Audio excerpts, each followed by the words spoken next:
সালাম আলাইকুম সবাইকে। সামনে নির্বাচন। সবাই অনেক বেশি পুরো বাংলাদেশ একটা লম্বা সময়ের পরে নির্বাচন করার জন্য সবাই ভোট দেওয়ার জন্য উদগ্রীব হয়ে বসে আছে যে একটা ভোট দিবে। কিন্তু বার্নিং কোয়েশ্চেন ইজ আপনি আসলে কাকে ভোট দিবেন? আমরা সবসময় আমাদের ভোটাররা অনেক বেশি বায়াস হয়ে যায় যে কোনো একটা নিউজ যেদিকে চলতে থাকে, আমি মনে হয় যে ও জিতে যাবে ওদিকে চলে যাচ্ছে। But time has change. যে বাংলাদেশ এখনকার আর ২০ বছর আগের বাংলাদেশ সেম না। এটা আমি এই জন্য বলতেছি সেম না কেন? সেটা হচ্ছে আমাদের দেশের যে গ্রোথ রেট, পুরো বাংলাদেশের মোর দ্যান 40% পিপল হচ্ছে young generation. So it does means they are educated. They know what is right, what is wrong. যেটা আমরা গত যেই অভ্যুত্থানটা হলো সেখানকার মানুষদেরকে আমরা আমরা আসলে কয়জন মানুষকে দেখছি যারা মা, খালারা বা বাবারা সবচাইতে বেশি প্রাণ দিয়েছে আমার মতো ইয়াং জেনারেশন যারা, আমাদের ভাইয়েরা। সো এই অভ্যুত্থানের একটা সোসাইটির সবচাইতে বেশি মানুষ যখন ইয়াং হয়, তখনই পরিবর্তনটা সূচিত হয় আসলে, যেটা আমাদের দেশে হইছে। 40% পিপল যখন এডুকেটেড হয় এবং তারা বুঝতে চায়, তারা কিছু পরিবর্তন আনতে চায় এবং সেই পরিবর্তনের জন্য নিজের জীবন দিতে চায়, যেটা জীবন দিয়ে একটা স্বৈরশাসনকে প্রতিহত করে নতুন বাংলাদেশ বিনির্মাণের জন্য প্রায় ১৫০০ বা এর চাইতে অনেক বেশি মানুষ হতাহত হইছে। সো সবার প্রতি অনেক বেশি শ্রদ্ধা, ভালোবাসা, কৃতজ্ঞতা এবং এগুলা দিয়ে আসলে তাদের জীবনের কখনোই আমার কথায় তাদের কখনোই কোনো কিছু আসা যায় না। দোয়া করি সবাই যেন ভালো থাকে যে যেখানে আছে। সকল শহীদদের প্রতি আমরণ আনটিল ডেথ আমার শ্রদ্ধা। যেটা হচ্ছে আমাদের ১৯৭১ সালের শহীদদের নিয়ে আমরা সবসময় সেটা নিয়ে বলতাম। যেটা হচ্ছে একটা গল্প কাহিনীর মতো শুনতাম আর বলতাম, হ্যাঁ ঠিক আছে। কিন্তু এটা হচ্ছে আমাদের জেনারেশনের সবচাইতে কংক্রিট এক্সাম্পল। আমরা দেখছি কিভাবে মানুষ মারছে। কিভাবে নির্যাতনের যে পর্যায়গুলা সেটা আমরা সবাই এটা অবহিত করছি। কিন্তু এর পরবর্তী সময়ে আমরা এখন যে বাংলাদেশ বিনির্মাণের যেই আগামী দিনের যেই আ রাষ্ট্র ব্যবস্থা গড়ে উঠবে, সেই রাষ্ট্র ব্যবস্থা গড়ে ওঠার জন্য শুধুমাত্র যারা শহীদ হয়ে গেছে তাদের দায়িত্ব শেষ, বরং তারা অনেকগুলো দায়িত্ব আমাদের প্রতি অর্পিত করে গেছেন, যারা আমরা এখন ভোট দিব বা যারা আমরা নতুন বাংলাদেশ বিনির্মাণের জন্য নেতা নির্বাচন করব। সেই ক্ষেত্রে অবশ্যই আমাকে একজন সৎ লোককে আমাকে কোথায় পাঠাতে হবে? মিনিস্ট্রিতে, তারপর হচ্ছে তার ল মেকিং প্রসেসে আমাকে পাঠাতে হবে। যেন যেই মানুষগুলো সত্যিকার অর্থেই বাংলাদেশের সমাজ এবং মানুষের ভাগ্য পরিবর্তন করার জন্য, রাজনৈতিক সংস্কৃতি পরিবর্তন করার জন্য, আমাদের এই অর্থনৈতিক এবং আমাদের যেই জাতিগতভাবে যেই উম মূল্যবোধ সেটাকে ধারণ করার জন্য, মুসলিম হিসেবে আমাদের যেই আ জাতি হিসেবে সারা পৃথিবীতে আমাদেরকে চেনে যে আমরা মুসলিম কান্ট্রি আসলে। কিন্তু এই জায়গা থেকে যদি আমরা ক্যালকুলেশন করি, আমরা আসলে আ এখন যারা সবচেয়ে নির্বাচন হওয়ার আগে রাজনীতি আ প্রেক্ষাপটে যাদেরকে বলা হচ্ছে তারাই রাষ্ট্র ক্ষমতা গ্রহণ করবে। I don't care কে রাষ্ট্র ক্ষমতা গ্রহণ করবে। রাষ্ট্র ক্ষমতা যেই গ্রহণ করুক, আমাদের দায়িত্ব এজ এ ভোটার, সাধারণ ভোটার হিসেবে প্রত্যেকের উচিত আপনি কাকে ভোট দিচ্ছেন আসলে।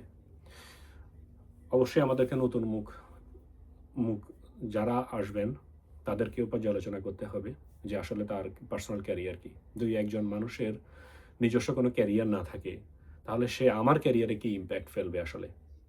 ধরেন একজন বেকার মানুষ আসছে আমার কাছে যে সে আমাকে গল্প শোনাচ্ছে যে সে আমার জন্য এটা করবে। তাহলে আসলে কি সে আমাকে পরিবর্তন করে দিতে পারবে? পারবে না। অথবা আমার কাছে কোনো একজন স্কুল শিক্ষক আসছে অথবা আমার কাছে কোনো একজন আ প্রফেশনাল মানুষ আসছে এসে বলল যে I have a plan to do like this kind of things. So which is acceptable? আপনি কি একজন অশিক্ষিত, একজন যার নিজস্ব কোনো কর্ম নেই, যার নিজস্ব কোনো ক্যারিয়ার নেই, ওই মানুষটার কথা শুনে আপনাকে বলা হলো যে আপনি মাসে টাকা পাবেন, আপনি আমাদেরকে দিলে এই ভাতা, সেই ভাতা, এটা ভাতাটা আসলে তার জন্য দরকার। ভাতাটা আমার জন্য, আপনার জন্য নয়। আমরা আমার জায়গা থেকে আওয়ামী লীগ সরকার থাকতেও আমরা আমার জায়গা থেকে কারো কাছ থেকে ভাতা নিতে হয় নাই, আপনার ভাতা নিতে হয় নাই। যারা নিছে, যারা কথাগুলো বলতেছে তাদের দরকার। সুতরাং আমি এই কথাটা বলতেছি এইজন্য যে বিএনপির যে এখন যে প্রেক্ষাপট, বিএনপি যেই ব্যাপারগুলো নিয়ে এখন আগাচ্ছে, শুধু একটু ছোট্ট একটা পর্যালোচনা। সেটা হচ্ছে আ তাদের যে পারিবারিক পলিটিক্যাল প্রসেস, একটা পারিবারিক পলিটিক্যাল প্রসেস, আওয়ামী লীগ ধ্বংস হয়ে গেছে শুধুমাত্র পারিবারিক পলিটিক্যাল প্রসেসের কারণে। বিকজ অফ শেখ হাসিনার পরে নেক্সট কোনো লিডার ছিল না যে এটাকে টেক ওভার করবে। বিএনপির এর নাম কি, খালেদা জিয়া এখন আইসিইউতে আছেন, তার প্রতি আমার অগাধ শ্রদ্ধা, সর্বোচ্চ শ্রদ্ধা, আমিন জিয়াউর রহমানের পরে। কিন্তু জিয়া শেখ হাসিনা যেভাবে তার রাজনৈতিক ক্যারিয়ার ধ্বংস করছে শুধুমাত্র খাই খাই করে, একই সাথে বেগম জিয়া আমাদের শ্রদ্ধা, তিনি আপসহীন নেত্রী, অনেকগুলা ব্যাপার জড়িত, কিন্তু অন দি আদার হ্যান্ড তার সর্বশেষ রাষ্ট্র যিনি ক্ষমতায় ছিলেন, ক্ষমতায় থাকা অবস্থায় আসলে উনি কি করে গেছেন সেটা আমাদের পর্যালোচনা করা দরকার, এবং তিনি আসলে আসলে কি করবেন। তারা মা ছেলে দুজনের ক্ষমতায় থাকা অবস্থায় 3 বারের দুর্নীতিতে চ্যাম্পিয়ন, এই বিষয়গুলোকে হাইলাইট করা হয় না। আমি বলতেছি না উনি খারাপ, দুর্নীতি তো উনি একা করেন নাই, ওনার টোটাল সিস্টেম করছে। So she was unable to control this system. So আমরা কেন আবার তাকে করবো? এখন তো তিনি নিজেই প্যারালাইজড, তিনি নিজেই এখন আইসিইউতে আছেন। তার পলিটিক্স থেকে রিজাইন করা উচিত। পৃথিবীতে একমাত্র দেশ বাংলাদেশ যেখানে হচ্ছে পলিটিক্যাল লিডাররা কখনো রিজাইন করেন না। আনটিল ডেথ সে কোনো না কোনো কিছুর সাথে সংশ্লিষ্ট থাকবে। আনটিল ডেথ সে কখনোই এই চেয়ার ছাড়বে না। So on the other hand আপনি দেখবেন যে সবচেয়ে বেশি অশিক্ষিত, সবচেয়ে বেশি কর্মহীন, unemployed person involve in politics. আর কিছু মানুষ প্রফেশনাল বাট কারাপ্টেড, অথবা businessman but corrupted, they involve with this group. যেটা হচ্ছে যদি সর্বশেষ বিএনপির আমলে পর্যালোচনা করা হয়, সেখানে হচ্ছে 53% ল মেকার ছিলেন বিজনেসম্যান। আওয়ামী লীগের প্রথম যে ট্রাম্প, তখন ছিল 76% ল মেকার ছিল, ল মেকার ছিল বিজনেস পারসন। মানে হচ্ছে বসুন্ধরা আসলে কিভাবে এখানে আসলো? বসুন্ধরা, বেক্সিমকো, মানে প্রত্যেকটা গ্রুপ অফ কোম্পানির ইয়েকে মানে চিফ অফ স্টাফ যারা ছিলেন, যিনি এটার ওনার ছিলেন, তাদেরকে এদের অ্যাডভাইজারি কমিটিতে অথবা রাষ্ট্রের কোনো একটা এমপি মন্ত্রী বানাইয়া লুটে পুটে খাও। তাহলে কি অবস্থা হয়েছিল? সো আমরা কেন দ্বিতীয়বার একই জায়গায় গিয়ে একই ভুল করব? ইটস টাইম টু থিঙ্ক যে আপনি কাকে ভোট দিচ্ছেন, কেন দিবেন। অবশ্যই আপনি একজন সৎ লোকের শাসন চাইবেন। আমরা যদি পার্টিকুলারলি বিএনপি তারেক রহমান নিয়ে পর্যালোচনা করি, তার ব্যক্তিগত জীবন, আপনি আপনার নেতাকে জিজ্ঞেস করেন যে তারেক রহমান যে লন্ডন থাকতেছেন বা উনি বিদেশ ফ্যামিলি নিয়ে থাকতেছেন, what is his income source? Question একটাই, আপনি নিজেই সেটা জানেন, যে you don't need to ask anybody, যে ইনকামটা হচ্ছে তিনি চাঁদাবাজি করতেছেন। তিনি কিভাবে বুলেট প্রুফ গাড়ি কিনতেছেন? বাংলাদেশে বলতেছে 5টা-6টা বুলেট প্রুফ গাড়ি কিনতেছে। মানে তিনি কোন শেখের ছেলে? তারেক জিয়াউর রহমান মারা যাওয়ার সময় কয়টা ব্যাংকে, সুইস ব্যাংক কয়টাতে কয় হাজার কোটি টাকা রেখে গেছেন, যে উনি 15 বছরের প্রবাস জীবন থাকতেছেন উইদাউট এনি ওয়ার্কিং। সে এখানে কোনো কিছুই করতেছে না, পলিটিক্স করতে। এখানে এই দেশের মানুষের পলিটিক্যাল পার্টি বলতে পলিটিক্যাল পার্সন যারা, তাদের নিজস্ব ক্যারিয়ার আছে। আপনি দেখবেন most of the people is তারা হয়তো বিজনেস করতেছে। কিছুদিন আগে ঋষি সুনাক, যিনি ব্রিটেনের প্রধানমন্ত্রী ছিলেন, সে আসলে কি জিনিস, he was the best tax payer. সে তার ব্রিটেনের যে ইতিহাস, এই ইতিহাসের ভিতরে সবচাইতে বেশি ট্যাক্স পে করা প্রধানমন্ত্রীদের ভিতরে একজন। তার এই পরিমাণ বিজনেস ক্যাপাসিটি, তার এই পরিমাণ বিজনেস সে ম্যানেজ করে। সে আসছে 2 বছর না যেতে সে আবার রিজাইন করে সে come back to his own place. তাহলে তাদের পার্সোনাল ক্যারিয়ার আছে। পৃথিবীতে কোথাও আপনি এটা পাবেন না যে ক্যারিয়ার ছাড়া শুধুমাত্র রাজনৈতিক নেতা হওয়া যায়। বাংলাদেশে সম্ভব, আর সেটা সম্ভব আপনার ভোটের কারণে। সো ভোটটা দেওয়ার আগে অবশ্যই 2বার চিন্তা করবেন আপনি ভোটটা কাকে দিচ্ছেন। আপনি একজন স্কুল মাস্টারকে দেন, আপনি একজন একদম যিনি খেটে খায় ওনাকে দেন, কিন্তু আপনি একটা আনএমপ্লয়েড পার্সনকে দিবেন না। 20 বছর আগে, 30 বছর আগে কী ছিল? জিয়াউর রহমান এখানে বেঁচে নেই। জিয়াউর রহমানকে ওরা শাসন, জিয়াউর রহমানের যে মোরাল ইথিক্যাল যে ভ্যালুস, সেটা বিএনপি কখনোই লালন করে না। সেটা আপনি এই যে আমার ভাই হাদি কে যারা গুলি করছে, হাদির মতো যারা আছে, তাদের টার্গেট হচ্ছে, আমি এখানে আওয়ামী লীগকে দোষ দিই না, এই হাদিদেরকে নির্মূল করার জন্য অন্যতম কারিগর হচ্ছে বিএনপি এবং নাম্বার 1 বিএনপি। বিএনপির মতো দলগুলাই কখনো কোনো নতুন মুখের কি করতে চায় না, নতুন মুখ রাজনৈতিক ময়দানে দেখতে চায় না। তারা এটাকে হয়তো বা কন্ট্রোল করবে অথবা তাকে এভাবে করে কিলিং মিশন করবে। এটাই তাদের রাজনীতি, এটাই তারা কখনোই জিয়াউর রহমানের আদর্শ লালন করে না। জাতীয়তাবাদী বাংলাদেশের জাতীয়তাবাদ হওয়া একটাই উচিত, সেটা হচ্ছে দলমত নির্বিশেষে মুসলিম জাতীয়তাবাদ। যেটা আপনারা যারা ইতিহাস পড়বেন তারা দেখবেন যে ছাত্রলীগ এটা মুসলিম দের নিয়ে গড়ে ওঠে ছাত্রলীগ। সেই ছাত্রলীগ অথবা আওয়ামী লীগ দলটা হচ্ছে কি দ্বিজাতি তত্ত্বের ভিত্তিতে বাংলাদেশটা ডিভাইড হলো। সেখানে মুসলমানদের রাজনৈতিক দলের জন্য, মুসলমানদের জন্য যে রাজনৈতিক ব্যবস্থা গড়ে উঠছে সেটা মুসলিম লীগ নিয়ে।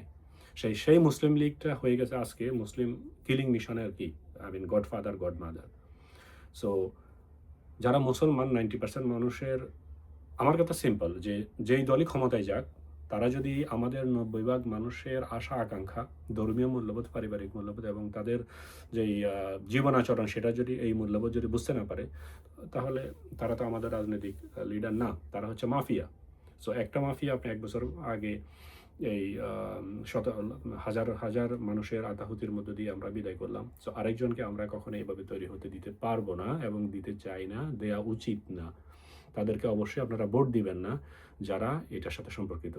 আপনি তারকে সবচেয়ে ইয়াং যারা, তাদেরকে আমি বলি, যারা পড়াশোনা করছে, যারা সোশ্যাল মিডিয়াতে হয়তো আমার কথাটা শুনবেন, তারা আপনি চিন্তা করেন ব্যাপারটা যে আপনি কার সাথে কথা বলতেছেন, আপনি কি মানে আপনি যাকে ভাই বলতেছেন সে কি আসলে আপনার ভাই কিনা, সে তো আপনাকে ইউজ করতেছে।